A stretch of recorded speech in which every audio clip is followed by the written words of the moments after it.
अस्सलाम वालेकुम वीवर्स। तो बिट्ठी नाश्ता बना रही थी, तो बिट्ठी क्या कह रही थी? मैंने बोला मेरी आईब्रो बनवा दो, प्लकिंग करवा दो। प्लकिंग करवा दो।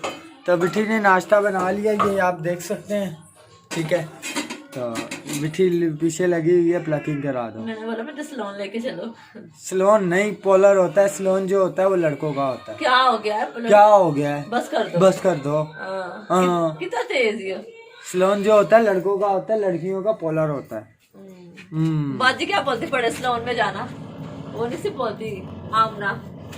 आमना पागल, वो झूठे लोग, बस ऐसे नहीं बोलो, झूठे लोग ही हैं वो।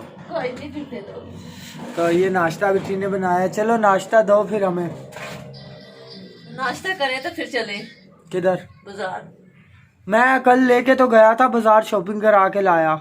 आज फिर लेके जाना है। आज क्या लेने जाना है? जाना है ना, क्या लेने? बता तो रही जाना है। मैंने प्लकिंग करवा, आईब्रो करवानी है। आईब्रो बनवाने जाना है, यहीं से बनवा लो। यहीं से कहाँ से? चलो नाश्ता दो मुझे। हाँ, ये कमर तक के